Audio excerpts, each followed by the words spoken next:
I'm gonna take you fishing, honey. You're gonna love it. Gonna get up before the sun and rise above us. Got a bamboo pole and a leaky boat. You're back in with Northwestern Outdoors Radio. I'm John Kruse, and I don't know about you, but as fall settles in and the cool weather comes, there's few things finer than sitting by a fire with a good book, and I found a good one. It's called Western Waters. It's written by Tom Alkire. It's fly fishing memories and lessons from 12 rivers right here in the Pacific Northwest. And we've got Tom with us here today. Tom, welcome to the show and congratulations on a great book.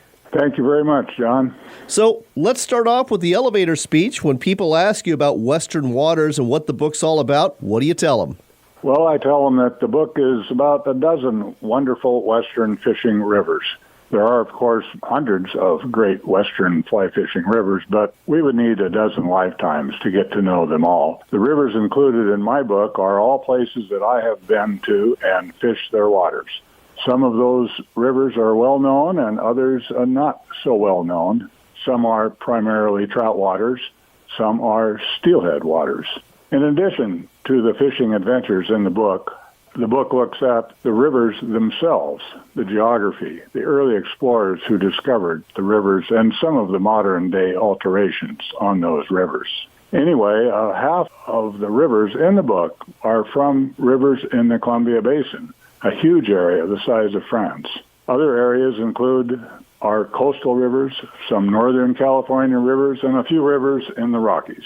Well, let's talk about some of the stories you have in here. I really enjoyed the opening story, primarily because it was about one of my favorite rivers, the John Day River. And folks, if you're looking for just a gorgeous place to fish, whether you're after smallmouth bass or steelhead or trout, the John Day is hard to beat. It flows through north central Oregon into the Columbia River. And in your story, Oregon Trail Steelhead, you are fishing for steelhead, but what I quickly caught on to when it comes to this book isn't just about making casts and catching fish. Like you said, it's about a whole lot more.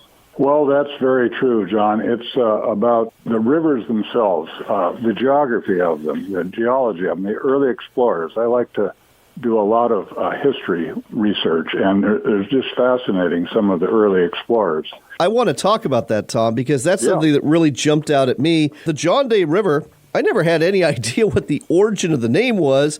Why don't you tell that story about John Day? Because it's one heck of a story.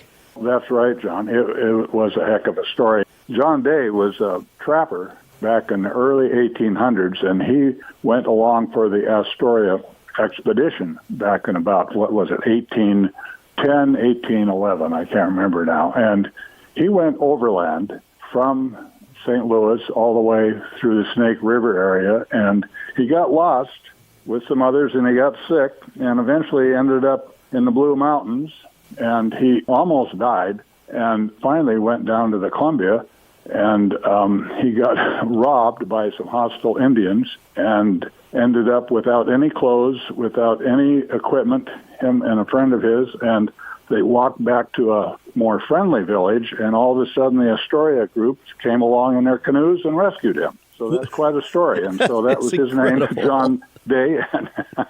It's quite a story, isn't it, John? That is quite a story. And, I want to give people a flavor of this, and that's a little bit of it right there. But why don't you read a quick passage from this story, Oregon Trail Steelhead?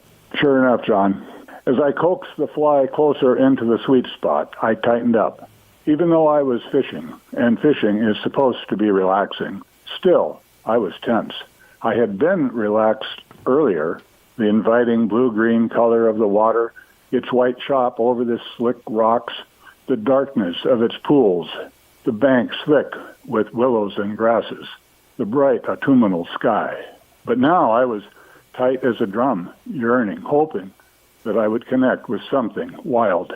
The contemplative man, the Isaac Walton type of man, had vanished, and in his place was the alert man, expectant, ready to pounce. That really describes a lot of steelheaders out there. I don't know how many times, like you, I've been lost in my thoughts and reveries on the river, just casting away, and then something, like you said, it changes. And there's this expectation that something's about to happen, and sometimes something does happen in terms of a strike from a steelhead, other times not. But great passage, great description, just a sample of that. So we're not going to go too much more into the style because I want to spend a little time talking about some of your favorite October rivers to fish here in the Northwest. So we've talked about the John Day. What's another river you just love to fish in October, and why? Well, the Deschutes and the Klickitat, and I'm probably going to go over there next week because that is a wonderful time in October. And I've fished for steelhead on the Deschutes for the last 30 years, from Warm Springs all the way down to the mouth. And it's just a wonderful experience. The runs are not what we had hoped lately, but hopefully that will improve.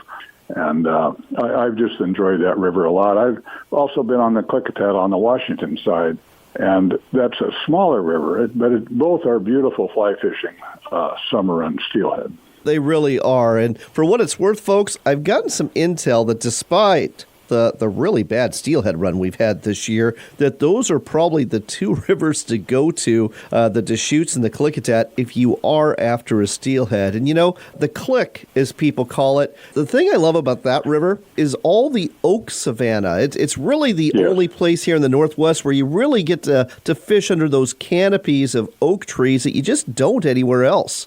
No, you're right. That's a transition zone there between the Cascades and the sagebrush area, and that's why you always see a lot of wild turkeys in that area for that same reason. And it's a fascinating area. I just love it on the Click. It's small enough you can easily reach across to the other side. You don't even need a really long spay rod. I use usually a switch rod, which is good enough, 11-footer for that. And you don't have to have a boat. There's a lot of guided boat operations there, but it's good access on bank too. So, and on the Deschutes, it's obviously a lot bigger river, but there's a lot of good access there. So, yeah, for steelheading in the summer, I would say both are good rivers for that, as well as the John Day, and we talked about that earlier. Absolutely. Let's talk about one more river, maybe in Northern California, Southern Oregon, that would be a good bet this time of year. Well, oddly, that you mentioned that because I was just on the Upper Sacramento a few weeks ago. I usually go there once every couple of years to visit some Bay Area, California friends of mine, and that Upper Sacramento is just a beautiful area. It's just right off I-5 and near Dunsmuir, and it has some wonderful, and that's trout fishing really, not steelhead there. And there's some really nice hatches in the evening is what I really like to do. If you can get there at a good piece of water during the last hour, you may or may not have a really nice hatch. And sometimes mayflies, sometimes caddis, sometimes earlier in the year on stoneflies. But it's a wonderful little area. And you would think being in California, it'd be so many people, but there are not many people there, at least when I've been there. And it's kind of difficult waiting in places. But other than that, it's just a wonderful place to go. Well, thanks for the tip. I'm going to put that one on my list of places that I need to fish. Tom, we are out of time, but folks, this is really a great read. The book, again, is Western Waters, Fly Fishing Memories and Lessons from 12 Rivers by Tom Alkire, spelled A-L-K-I-R-E. You can, of course, find it online at Amazon.com, but you can also find it at independent bookstores all over the Northwest. So look for a copy, buy it, and then settle in for a good read and think about doing some fly fishing for steelhead, trout, and more. Tom, thanks for sharing this with us today on Northwestern Outdoors Radio. Thank you, John. Got a bamboo pole and a leaky boat. It ain't much, but if you bail, it'll float. I'm gonna take you fishing, honey. You're gonna love it.